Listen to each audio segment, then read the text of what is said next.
Halo pemirsa, senang sekali hari ini saya Korea Hafizah kembali membersamai Anda dalam Bincang iNews. Pemirsa, kali ini kita akan berbincang-bincang mengenai sesuatu yang kalau menurut saya, tapi saya yakin juga menurut Anda ini adalah suatu hal yang sangat penting.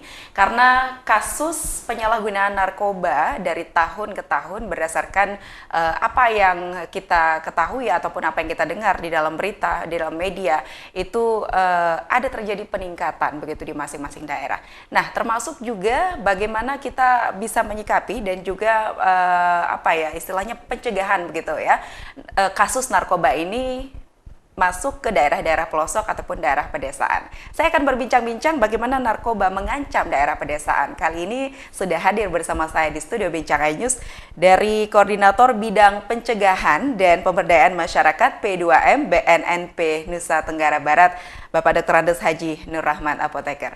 Assalamualaikum. Waalaikumsalam, Mbak Kori. Kabar baik? Alhamdulillah baik. Saya panggilnya Pak Rahmat ya? Ya, boleh.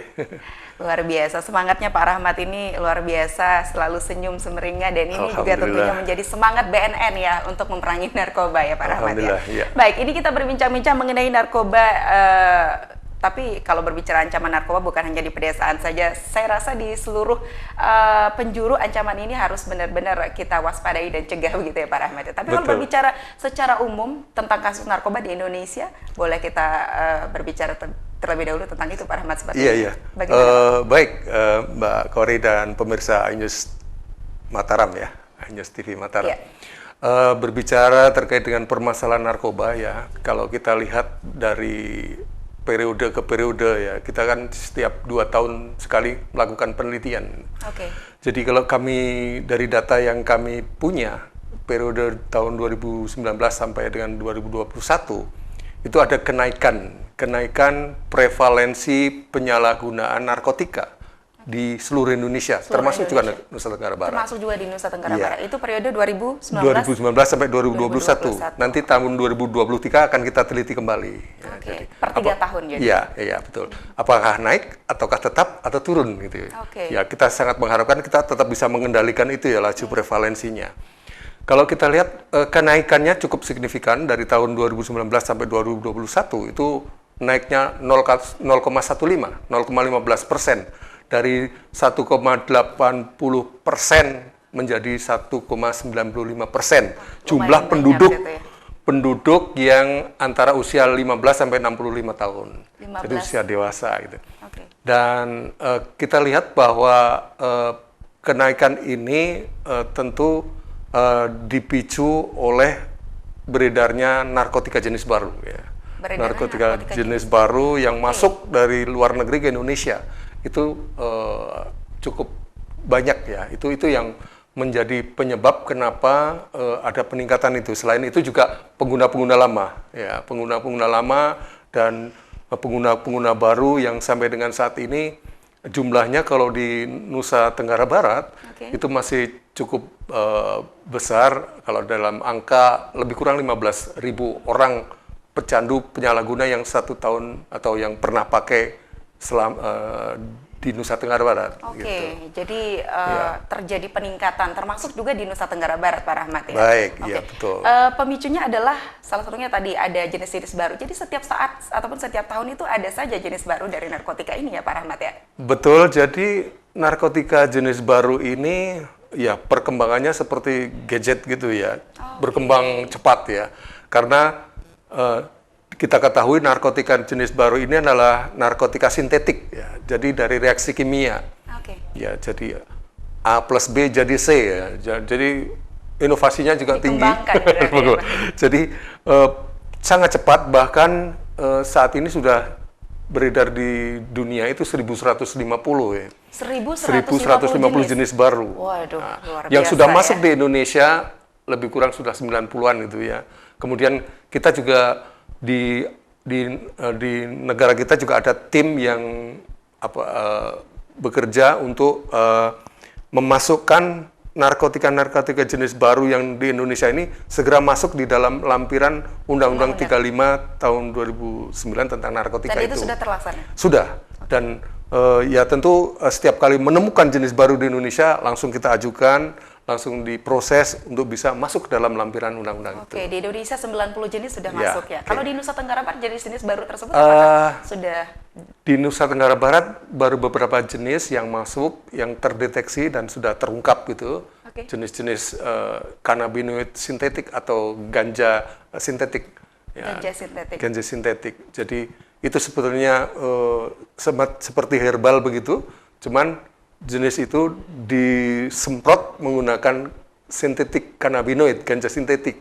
Dan itu efeknya 15 kali lebih keras daripada yang alami, yang ganja alami. Itu yang sudah masuk ke Ya, Nusa yang Tenggara pernah Barat. kita Kira-kira ada ungkap. berapa jenis narkotika ini yang sering ditemui di Nusa Tenggara Barat, Pak? Kalau di Indonesia, di Nusa Tenggara Barat, sekarang 2 tahun terakhir ini sudah berbalik, yang tadinya ganja ya, Ya. sekarang sabu. Oke. Ya, jadi urutannya sabu, kemudian ganja, ekstasi, kemudian penyalahgunaan obat-obatan resep dokter. Yang tentu obat-obatan ini juga kalau kita lihat bukan legal ya, bukan produk legal, tapi itu ilegal. Ilegal. Ya, ilegal. Hanya dipergunakan untuk sesuatu yang Ya, diproduksinya pun tertentu ilegal. saja. Oke. Kalau dari jalur resmi kan kita sudah tahu, sudah terdetek. Kalau jalur resmi baik itu apotek, Ya. toko obat ataupun mungkin juga rumah sakit sudah terdata dengan baik. Betul. Izinnya ada. Dan itu obat-obatan yang harus dengan resep dokter gitu. Oke, jadi selalu berubah-berubah gitu ya. Mungkin lebih ke trennya begitu ya Pak Rahmat ya? Iya, iya. Dan ya, saya kira juga tren juga. Tren juga. Dan ini yang sangat berbahaya nih.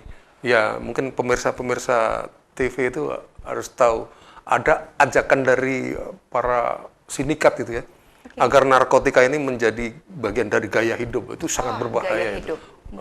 Lifestyle ya. Oke, betul. Sangat berbahaya itu. Jadi Oke. itu bisa mempengaruhi generasi muda melalui gadget itu. Oke. Itu yang harus kita Baik. Tapi jangan sampai ini tentunya menjadi suatu hal yang kedepannya terus disosialisasikan. Narkoba Betul. menjadi lifestyle. Ini yang harus Betul. dicegah dan harus di-cut ya. Betul. Harus dipotong pemahaman Betul. seperti ini. Iya. Nanti kita lanjutkan lagi perbincangan kita Boleh, Pak Rahmat iya, ya. iya. Kita break dulu. Pemirsa jangan kemana-mana, masih di Bincang aja. Saya masih melanjutkan perbincangan saya bersama Pak Rahmat.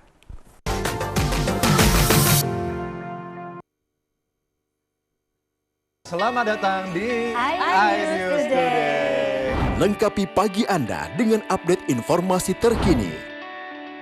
Apa penyebabnya? Apakah karena aspalnya Ruas jalan ini ambles membentuk lubang. boleh nggak sih Iya, dikasih benar. senjata? Mbak Vera, boleh. Saya punya Di bawah supervisor ya sebenarnya. Kita akan langsung bergabung bersama Giselia Nurahmat. sejumlah bahan pokok mulai mengalami kenaikan. iNews Today setiap Senin sampai Jumat pukul 10 pagi di iNews. Menyoroti kecurangan, PTS ini bukan soal korupsi. Itu ditemukan, itu fakta yang ditemukan di lapangan. menyuarakan keadilan, melarikan diri melalui sungai. Wilayah tidak tersentuh oleh negara. laporan mendalam dan eksklusif. Sumber kekayaan. Saya akan tunjukkan kepada Anda. Mario Dandi, rebutan perempuan, gimana Gen? AB Plus setiap Minggu pukul 8 pagi di iNews. Saya Aiman Wicaksono. Saya akan mengupas tuntas malam ini. Saya mendapatkan kesempatan secara eksklusif. Bismillah, walaupun itu teman. 4 miliar dalam 1 jam itu nggak sulit. Betul. The Prime Show with Aiman setiap Rabu pukul 8:30 malam. Saya Prabowo Revolusi, kita berbagi cerita. Rupanya konspirasi itu ini. Apakah jadi capres? Kita setuju. Sebetulnya saya ini untuk menjadi presiden, saya harus siap. Konspirasi Prabu setiap Rabu pukul 9:30 malam. Mengupas makna dan tafsir Al-Quran bersama ulama terkemuka tanah air. Kaumum min kaum khairun minal yadis suflah. Nggak bakal bisa dibayar oleh dunia dan seisinya. Jelas, lugas untuk kehidupan sehari-hari. Di antara yang merusak hati adalah buruk sangka. Wa aqimus shalah wa atuz zakah. Itu pun sejajar dengan jihad fisabilillah. Cahaya Hati Indonesia, Sabtu dan Minggu pukul 12 siang di iNews.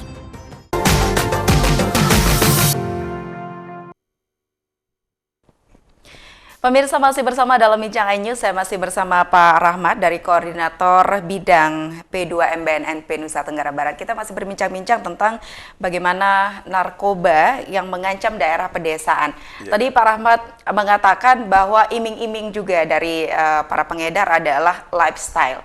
Di era modern ini saya rasa gaya hidup ini juga menjadi hal yang nomor satu ya Pak Rahmat ya. Seiring perkembangan teknologi di media sosial kita sering melihat kehidupan yang hura-hura dan lain sebagainya yang kadang membuat kita ingin melakukannya begitu Pak Rahmat.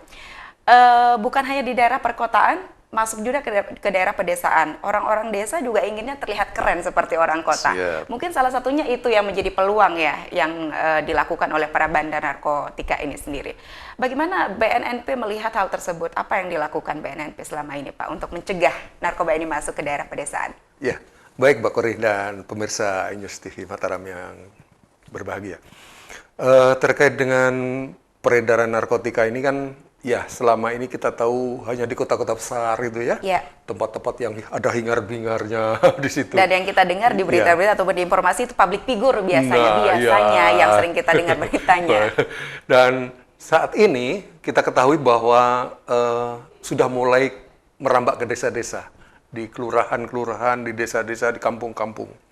Meskipun angkanya masih tinggi di kota ya, angka penyalahgunaannya itu masih tinggi di kota. Namun beberapa kasus yang terjadi itu kita temukan juga di desa.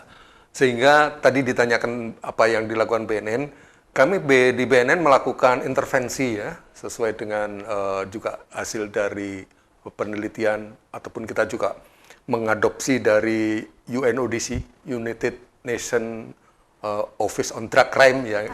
Badan Dunia yang mengurusi narkotika dan kasus narkotika yang berurutan di Wina, itu juga melakukan intervensi, kita juga lakukan intervensi di desa gitu ya. Jadi kita intervensinya adalah kita membentuk apa yang dinamakan dengan desa bersinar. Desa bersih narkoba. Ini yang disebutkan Satgas itu ya, Satgas penanganan narkotika di itu salah satu upaya pembentukannya di situ. Jadi dengan intervensi desa bersinar ini, tentu latar belakangnya sebelumnya kita lakukan pemetaan, Mbak Kori ya. Kita lakukan pemetaan di wilayah Nusa Tenggara Barat ini. Waktu itu tahun 2020 kita lakukan pemetaan terhadap 1.153 desa dan kelurahan di Nusa Tenggara Barat. Yang ada di Nusa Tenggara Barat. Iya. Waktu itu kita petakan ada 7. Itu tahun berapa Pak? Tahun 2020. 2020. Itu ada 7 yang merah. Ya, dari keseluruhan yang ada di Nusa Tenggara Barat. Ada 7. Tersebar di Lombok dan juga di Pulau Sumbawa. 7 yang merah, artinya di sini kasus narkobanya tinggi. Ada bandar, ada penangkapan di situ, pecandunya juga ada kurirnya ada. Kemudian juga ada tadi tempat-tempat hiburan atau kos-kosan privasi tinggi gitu. Itu ada semuanya. Jadi kriteria-kriteria terpenuhi. Dan dari 7 itu ada juga yang waspada atau kalau kita gambarkan itu orange. Di bawahnya zona merah 7 merah, 67 orange. Selebihnya ada yang kuning dan hijau. Kami konsentrasi di yang merah dan orange. Ya. Dari yang 7 sama 67. Nah, kita lakukan intervensi dan kita ukur juga dari awal intervensi dan akhir intervensi gitu. Dan intervensinya itu kegiatannya seperti apa? Yang pertama tentu bagaimana memandu desa itu agar bisa memiliki semacam regulasi. Bahasa daerahnya awik-awik. Atau bahasa Bali mungkin parerem ya. Parerem. Oh ya. Atau peraturan desa, perdes. Kalau kelurahan belum bisa membuat perdes ya awik-awik tadi bisa. Atau mungkin kesepakatan desa lah. Tujuannya apa? Kita bisa ikut membantu dari sisi sanksi sosial ya. Kalau hukum positif kan sudah ada undang-undangnya, sudah jelas. Tapi dengan dikeluarkannya awik-awik itu sanksinya kan sanksi sosial. Sanksi sosial ternyata itu lebih ditakuti itu. Ya, betul. Betul ya, Mbak Kori ya, mungkin masyarakat. pemirsa TV yang terhormat juga tahu bahwa sanksi sosial ini lebih ditakutin. Sehingga kita juga arahkan bagaimana bisa membuat sebuah regulasi di wilayah itu. Nah, setelah kita membuat regulasi, tentu harus ada yang melaksanakan kegiatan itu. Kitalah bentuk semacam satgas atau relawan lah, mau bentuknya penggiat atau mungkin juga pendamping ataupun agent of change di situ sama. Mereka adalah yang bisa menegosiasi, bisa menginspirasi, memotivasi, menggerakkan kegiatan-kegiatan di desa. Nah, ini kegiatan yang kedua. Yang ketiga, tidak kalah penting, itu bagaimana kita bisa merencanakan, menganggarkan kegiatan yang akan dilaksanakan di desa itu. Anggarannya dari? Ya, tentu anggaran yang kita harapkan bisa mandiri di desa. Desa kan ada anggaran desa, anggaran ADD dan DD, dana desa, anggaran dana desa juga. Ya. Ataupun juga bisa melalui APBD, ya. Anggaran pendapatan daerah yang digunakan di situ. Nah, itu BNN kita hanya mengintervensi, kita membuat pilot project, tapi agar bisa menjadi best practice untuk wilayah yang lain. Gitu. Jadi nah, itu. BNN hanya menyumbang programnya, tapi yang melaksanakan adalah pihak desa. Iya. Ini tidak mungkin hanya dikerjakan BNN loh ya, BNN ataupun kepolisian, tapi harus ada partisipasi ataupun keterlibatan mulai dari masyarakat, pemerintah daerahnya, dunia pendidikannya juga. Kemudian juga tidak kalah penting media. Nah, ini media iNews TV sudah mulai ikut melibatkan itu, bersyukur sekali. Selalu, Pak. Bisa menggemakan apa yang sudah dilakukan BNN, apa yang sudah dilakukan desa itu luar biasa. Jadi dan tidak kalah penting, kita juga sangat mengharapkan keterlibatan dari dunia usaha. Mereka kan punya CSR yang bisa tentu misalnya untuk mengatasi pecandu penyalahguna supaya bisa mendapatkan keterampilan itu melibatkan siapa lagi selain pemerintah? Kan dunia usaha juga. Jadi pentahelix 5 tadi, mulai dari masyarakatnya sendiri, pemerintah, dunia pendidikan, dunia usaha, sama media. Itu yang kita harapkan, yang kita gerakkan. Baik. Pak Rahmat boleh ditahan dulu, nanti kita lanjutkan lagi ya perbincangan kita. Pemirsa jangan kemana-mana, kami akan segera kembali setelah pesan-pesan berikut ini.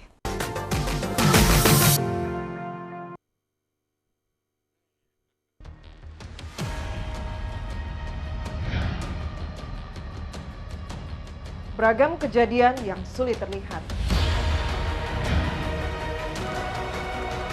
Mengulas detik-detik kecelakaan, aksi kejahatan, serta momen lucu warga plus 62. Saksikan terekam bersama saya Brigadir Marcelina hanya di iNews.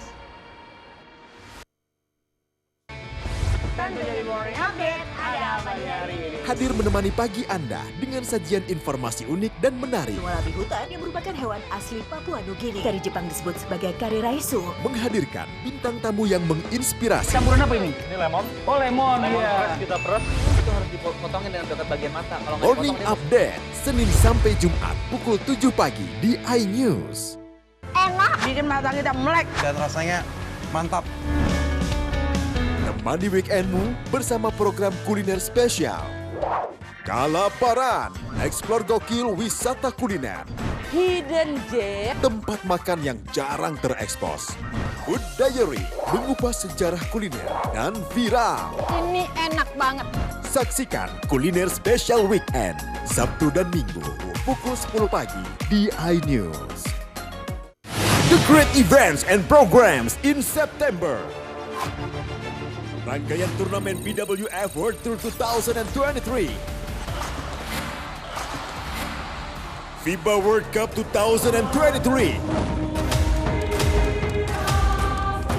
AFC Under 23 Qualifiers 2024. European Qualifiers 2024.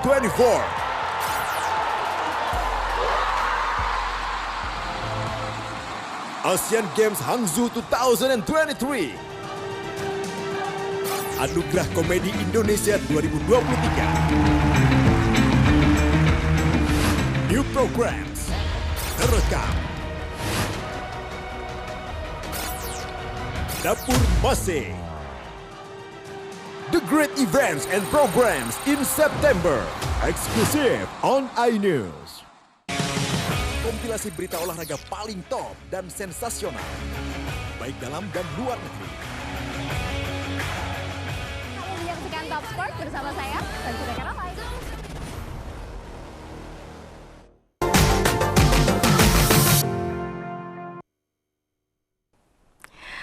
Oke pemirsa, terima kasih masih bersama kami. Tadi sampai ke regulasi yang dilakukan oleh ataupun yang dikeluarkan oleh BNN yang harus dilakukan oleh Satgas Desa tersebut ya Pak Rahmat ya. Tapi dari 7 desa bersinar yang tadi disebutkan yang masuk zona merah itu menjadi sasaran dari program ini ya Pak Nur Rahmat ya. Bagaimana prosedur ataupun langkah-langkah yang dilakukan? Apakah 7 itu sekaligus dalam periode tahunan atau seperti apa Pak? Iya, terima kasih Mbak Kori. Jadi kegiatan ini kita tidak sekaligus ya, kita juga kan harus bicara anggaran, bicara prioritas dan sebagainya. Dan itu juga harus kita usulkan ke BNN RI itu 1 tahun sebelumnya. Jadi 7 ini tidak langsung kita sasar, seperti yang kami katakan, kita buat pilot project best practice di salah satu wilayah yang zonanya merah. Dan dari beberapa wilayah ini setiap tahun kita sasar ada 2. Ada 2 setiap tahun? 2 setiap tahun. Dimulai dari tahun 2020? 2020. Dan kita bergerak bersama dengan perwakilan kami di kabupaten kota yang ada 4, di Mataram, Sumbawa Barat, Sumbawa, dan Bima. Dan sampai dengan saat ini sudah 36 desa kita tangani. Ya, yang sudah selama ya, 3 tahun berarti ya, ya 2020, 2021, 2022, 2023. Ya, 2023 sedang berjalan. Sedang berlangsung. Ya. Kalau yang 2023 ini berapa desa sekarang, Pak? 10. 10 desa? 10. Termasuk yang dikerjakan oleh jajaran kami di perwakilan. Di Mataram 2, Sumbawa 2, Sumbawa Barat 2, kemudian di Bima 2. Kami di provinsi, kami melakukan di Kute, Desa Kute sama Kelurahan Leneng. Gitu. Dan kegiatan-kegiatan ini tentu kita lakukan monitoring, kemudian juga ada beberapa kegiatan di situ.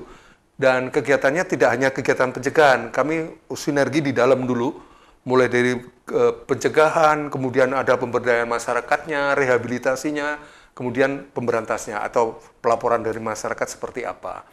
Dan kita memang fokus, kalau kita tahun ini sedang di Desa Kute sama Kelurahan Neneng, semuanya ke satu lokus itu. Kita pusatkan ke situ. Jadi memang betul-betul kita integrasikan ke situ. Kemudian stakeholder terkait, ada Kesbangpol, Dinas Koperasi, Perdagangan, kemudian juga dari dunia usaha, kita ajak ke sana juga. Termasuk yang tidak kalah pentingnya 3 pilar itu. Ada kepala desa atau lurah, Babinsa, Babin Kamtimas. Ini yang akan menjadi pengawas, pendamping keberhasilan kegiatan kami ini. Itu. Jadi dari mulai tahun 2020 tentu dari 36-nya ya tentu ada yang bisa langsung berubah gitu ya. Tapi ada yang masih tetap gitu. Yang zonanya bisa berubah. Ada yang masih tetap juga dari tahun 2020? Saya kira ada, tapi ya paling minimal berubah 1 grid gitu ya. Dari merah menjadi orange gitu. Yang penting ada perubahan. Ada ya itu pun cukup berat ya, cukup berat. Apalagi yang merah itu kan harus penanganannya kan full tim gitu ya, mulai dari penegakan hukum. Kalau yang merah tentu penegakan hukum ini menjadi yang pertama itu. Ya, kemudian ada pemberdayaan masyarakat. Pemberdayaan masyarakat ini sasarannya adalah pecandu penyalahgunaan di situ. Kita berikan semacam pelatihan atau keterampilan yang bisa merubah kebiasaan dia. Kalau misalnya selama ini dia menganggur atau mungkin menjadi kurir gitu ya. Dia mendapatkan penghasilan dari kegiatan ini untuk bisa menghidupi dia. Jadi istilahnya kita selain para pecandu ini bisa pulih, tapi produktif juga. Kalau dia nganggur, wah berbahaya juga. Nanti bisa balik sangat lagi. Berbahaya, apalagi di desa nih. Sangat berbahaya. Sehingga kegiatan-kegiatan kami mulai dari pencegahan, pemberdayaan masyarakat, rehabilitasinya juga, kemudian pemberantasannya, penegakan hukum. Dan tidak kalah penting kita evaluasi terus-menerus kita monef, seperti apa keberhasilannya, kemudian keterlibatan dari tokoh masyarakat, stakeholder terkait, itu kita lihat kembali. Dan untuk menentukan langkah selanjutnya seperti apa. Dan perlu diketahui bahwa desa-desa yang sudah kita tangani ini juga masih kita lakukan monitoring, baik itu menggunakan ada grup WhatsApp-nya ya, bagaimana melaporkan kegiatan mereka, kegiatan yang sudah mereka lakukan secara mandiri. Ya, perlu saya sampaikan bahwa yang kami tangani saat ini di Kelurahan Leneng itu dia sudah menganggarkan melalui dana desanya, meskipun untuk sosialisasi kepada masyarakatnya, kepada keluarganya, itu sangat penting juga. Karena yang pertama bagaimana dia paham, kemudian bisa membentengi atau memiliki daya tangkal ya, terhadap untuk pencegahannya. Ya, pencegahan, daya tangkal terhadap penyalahgunaan maupun dia peredarannya. Ya, jadi tidak menyalahgunakan ataupun tidak menjadi bagian dari peredaran atau menjadi kurir gitu. Itu yang penting. Jadi masyarakat kita harus berikan pemahaman, kemudian juga selain masyarakat juga pemudanya. Itu jadi kami di desa itu yang menjadi pilot project itu, kalau upaya pencegahan kita melakukan selain desa bersinar kegiatan tadi, juga bagaimana kita menggiatkan ataupun membuat kegiatan ketahanan keluarga di situ. Nah, ketahanan keluarga. Ketahanan keluarga. Mungkin ini sekaligus menjadi closing statement Pak Rahmat. Apa yang ingin disampaikan kepada masyarakat ketahanan keluarga mungkin yang menjadi hal nomor satu untuk mencegah narkotika terutama di daerah pedesaan. Silakan. Ya, jadi ketahanan keluarga ini sangat perlu. Jadi bagaimana sih orang tua itu dalam pola pengasuhannya, ya, mengasuh anak seperti apa, ya. Bagaimana komunikasi orang tua dengan anak. Jangan sampai kita bertemu tapi yang dihadapi cuma gadget aja. Bertemu 3 jam, yang 2 jam setengah gadget. Itu kan sangat terbalik gitu ya. Kemudian juga bagaimana meningkatkan kemampuan hidup anak ya. Ya. Kemudian juga kita juga dengan kesehatan, pola hidup sehat. Ya. Pola hidup sehat ini penting.